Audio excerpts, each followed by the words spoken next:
Good morning. How are you, my dear viewers? I hope you all are very nice and happy. And I would like to request you to attend my class, especially on grammatical purposes. Welcome to my channel, English Grammar A.Salam. So, my dear viewers, we have already discussed about some grammatical points, but today I am going to discuss about preposition. About preposition.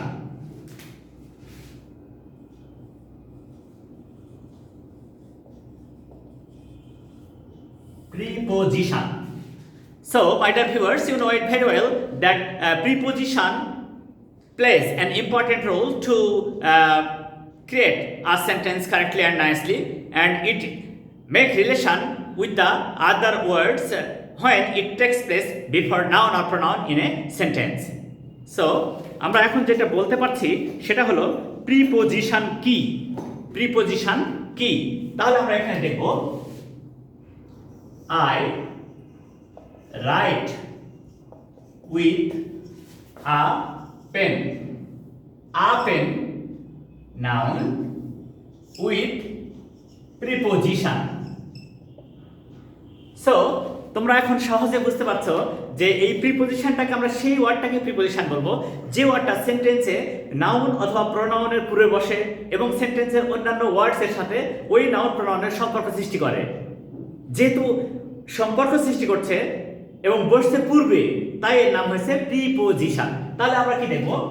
দেখো তোমরা, এই যে pre means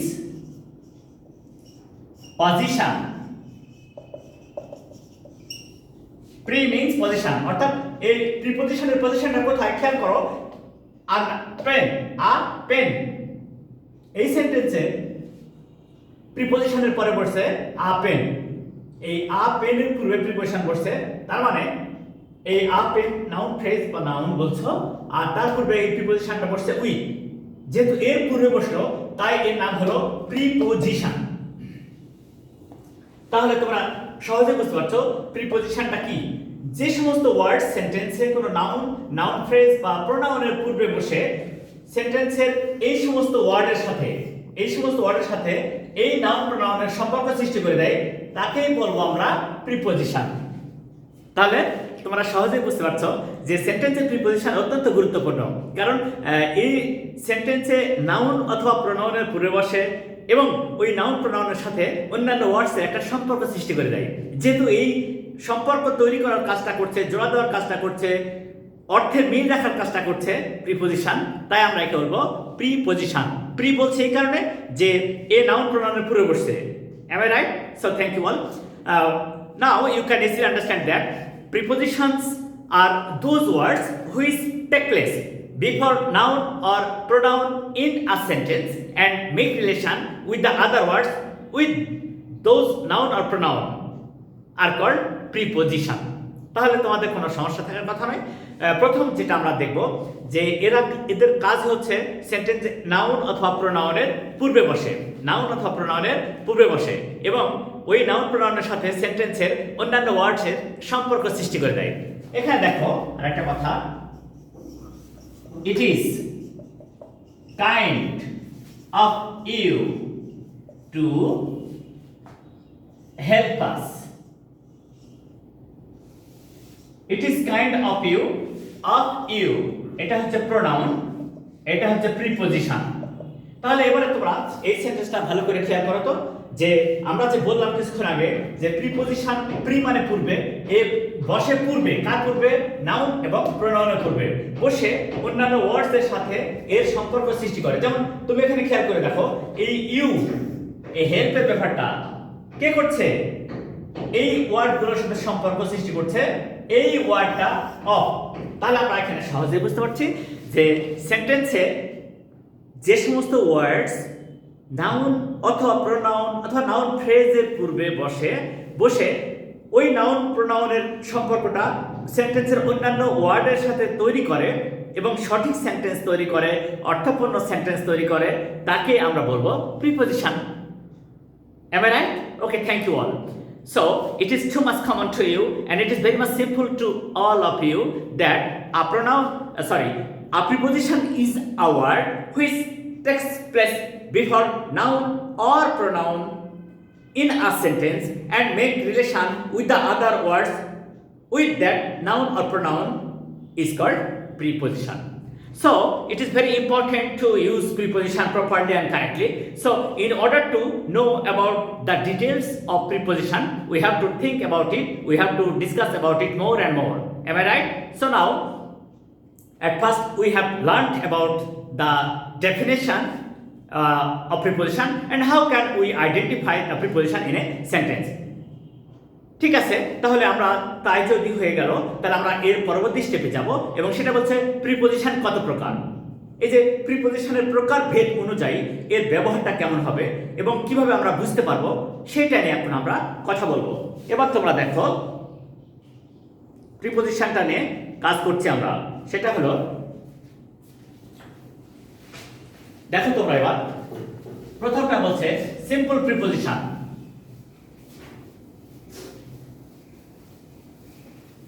প্রথমটাই বলছে simple preposition. Simple প্রিপজিশনটা কি আসলে?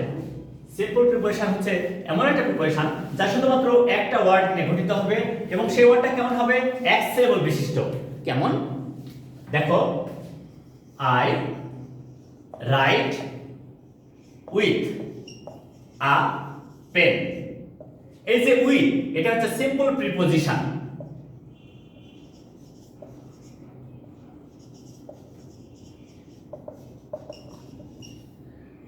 তোমরা এখানে খেয়াল করে দেখো যে এই সেন্টেন্সটাতে I write with a pen, আমি কলম দিয়ে লিখি। আচ্ছা, আই রাইট আ পেন, আমি একটি কলম লিখি? Is it possible? No, never.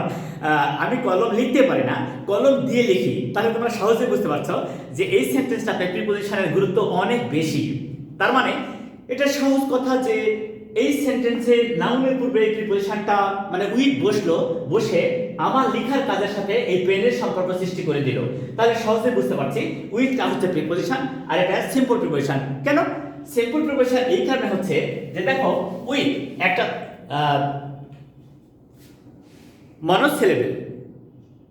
Monosyllabic word, একটা সিলেবল নিয়ে যে সমস্ত ওয়ার্ডস তৈরি হয় তাদেরকে বলা হয় monosyllabic words. Am I right?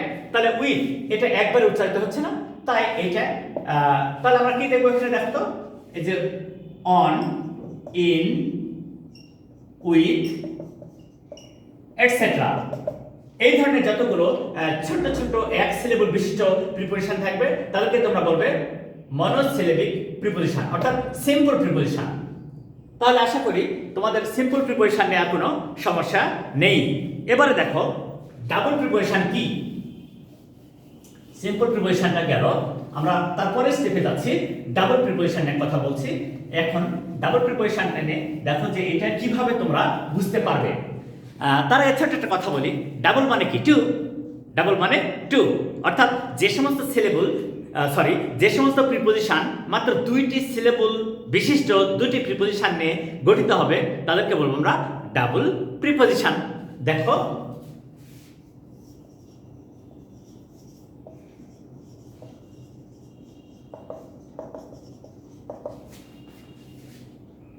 I shall finish my work within 15 minutes. Look at it please, within। তাহলে এটা গঠন হচ্ছে কিভাবে?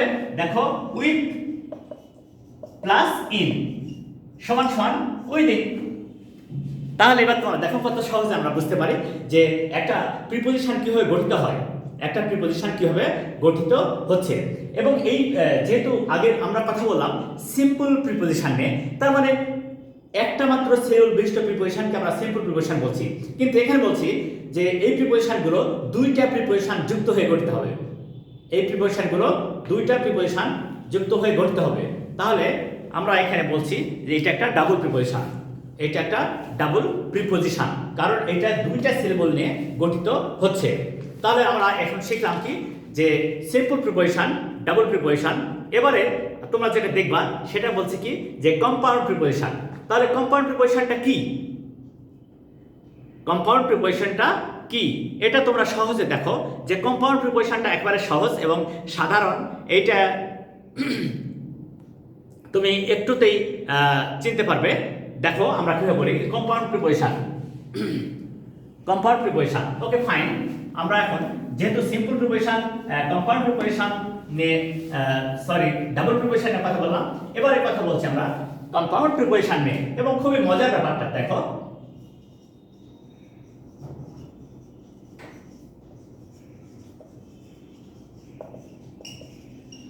তার আগে ছোট্ট একটা কথা বলি। কম্পাউন্ড মানে কি? যৌগিক। কম্পাউন্ড মানে যৌগিক। কম্পাউন্ড মানে যৌগিক। তাহলে তাই যদি হয়, এবার দেখো she is walking along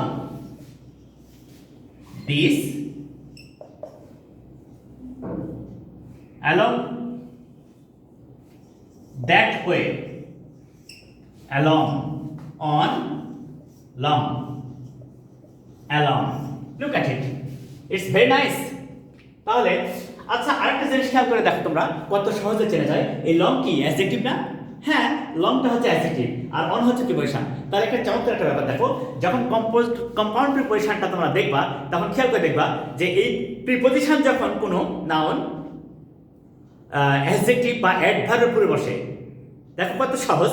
preposition যখন সেন্টেন্সে কোনো প্রিপোজিশন নাউন অ্যাডভার্ব অ্যাডজেক্টিভের পুরো বসে একটা কম্পাউন্ড প্রিপোজিশন তৈরি করা হয়, তখন এটাকে আমরা বলবো কম্পাউন্ড প্রিপোজিশন। এই সেন্টেন্সে দেখো তোমরা যে on long along, on long along, on long along, এইভাবে আমরা বুঝতে পারছি যে এটা একটা কম্পাউন্ড প্রিপোজিশন তৈরি হলো। এটা কিন্তু অত্যন্ত সহজ, হ্যাঁ অত্যন্ত সহজ, একবারে সহজ। এবার আরেকটা সেন্টেন্স দেখো, হি sat behind me. দেখো তো behind, by plus hind, behind। দেখো তাহলে আমরা এখানে কি শিখলাম? আমরা এখানে শিখলাম যে যে সমস্ত প্রিপোজিশন গুলো গঠিত হচ্ছে কিভাবে, অ্যাডজেক্টিভের পরে বসে, নাউনের পরে বসে বা অ্যাডভার্বের পরে বসে, দুইটা মিলে যখন একটা প্রিপোজিশনের কাজ করছে, একটা ওয়ার্ড তৈরি করছে, তখন তাকে আমরা বলছি কম্পাউন্ড প্রিপোজিশন। তাহলে এই যে between, behind, along, these kinds of prepositions are called compound preposition.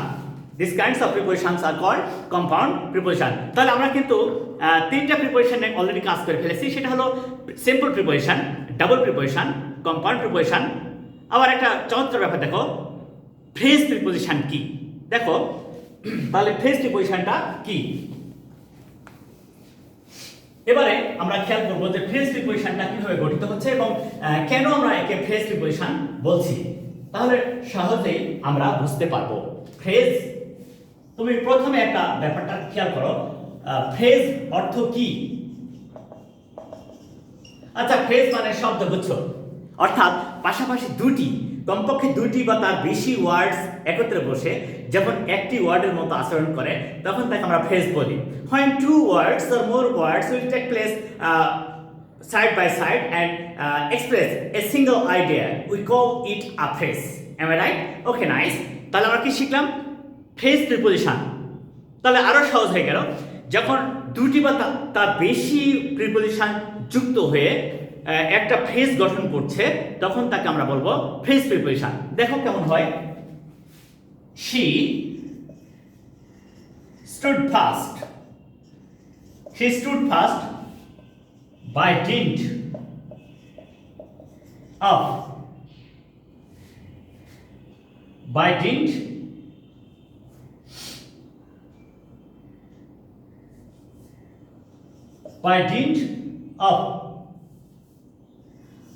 her merit।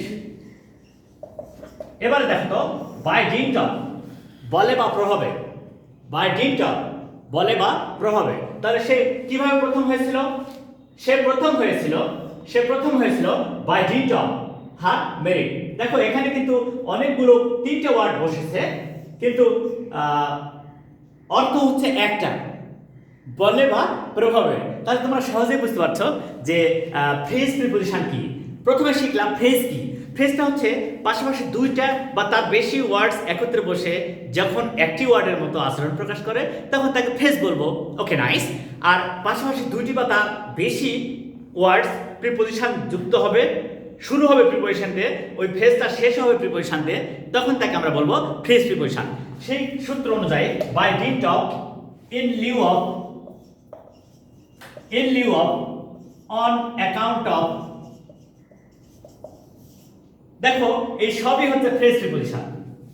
তাহলে তোমাদের কাছে এটা অনেক ক্লিয়ার হয়ে গেল যে ফ্রেজ প্রিপোজিশনটা কি। ফ্রেজ প্রিপোজিশন মানে একটা ফ্রেজ, যখন একটা ফ্রেজ শুরু হবে প্রিপোজিশন দিয়ে এবং শেষ হবে প্রিপোজিশন দিয়ে, তখন তাকে আমরা বলবো ফ্রেজ প্রিপোজিশন। তাহলে সহজে বুঝতে পারছো যে এই ফ্রেজ প্রিপোজিশনটা কি। আমরা এর পরবর্তীতে যাচ্ছি, দেখো তো আর কি করা যায়।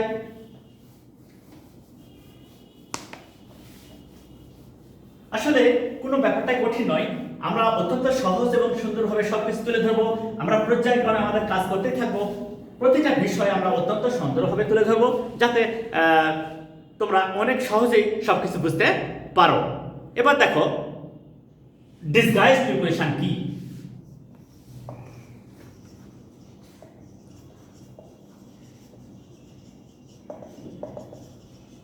আচ্ছা, ডিসগাইজ মানে কি এটা তো আমাকে জানতে হবে, তাই না? এটা একটা মজার ব্যাপার কিন্তু। ডিসগাইজ মানে ছদ্মবেশী।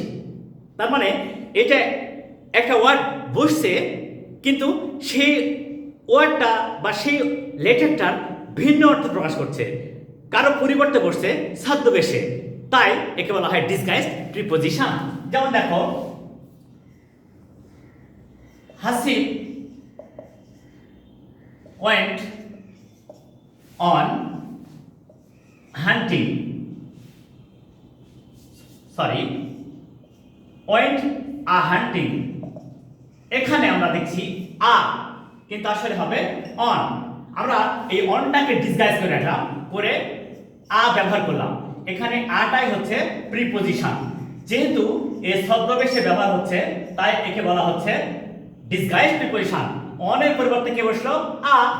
অনের পরিবর্তে বসলো আ, তাই আমরা এখানে বলছি একে ছদ্মবেশী প্রিপোজিশন। এবারে দেখেন আপনারা, কাইট,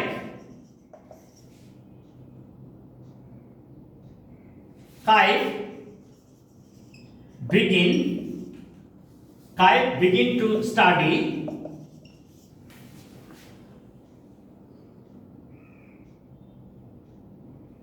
at 8 o'clock. o'clockটা হচ্ছে on clock। এই এখানে ওটা অন ব্যবহার করছি, অন না লিখে ও লিখলাম, ছদ্মবেশে আছে তাই একে বলা হয় ছদ্মবেশী প্রিপোজিশন অর্থাৎ ডিসগাইজ প্রিপোজিশন। তাহলে my dear viewers, now you can easily understand that we have a lot of kinds of prepositions which are very much important and which are very much useful for all of you.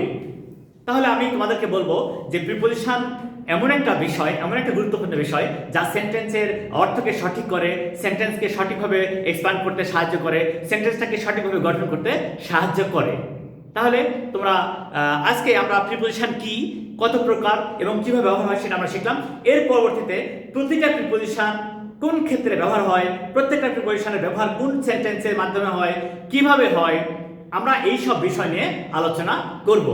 এক কথায় প্রত্যেকটা প্রিপোজিশনের ব্যবহার কোন পরিস্থিতিতে কোন সেন্টেন্সে কেমন হবে এটা নিয়ে আমরা কথা বলবো। আশা করি তোমরা আমার ভিডিওগুলো ফলো করবে এবং প্রতিটা লেকচার ফলো করো, যাতে আমরা ধারাবাহিকতা রক্ষা করতে পারি এবং তোমাদের শেখার ব্যাপারটা সহজ হয়। Thank you all. অ্যান্ড তোমাদেরকে রিকোয়েস্ট করব, যদি তোমাদের সমস্যার সৃষ্টি না হয় তাহলে একটা ছোট্ট রিকোয়েস্ট, সেটা হলো আমার চ্যানেলটা নিয়মিত ফলো করো, এতে লাইক দাও, একে শেয়ার করো তোমাদের ফ্রেন্ডসদের মধ্যে, যাতে তোমাদের ফ্রেন্ডসরাও শিখতে পারে, ওদেরও উপকার হয়। তুমি চাও না তোমার বন্ধুরা উপকৃত হোক তোমার মাধ্যমে, তাহলে ওরা উপকৃত হবে, তাদেরকেও বলো তারা শেয়ার করুক, লাইক দিক, সাবস্ক্রাইব করুক এবং তোমরা নিজেরাও সাবস্ক্রাইব করো। ওকে, থ্যাংক ইউ অল।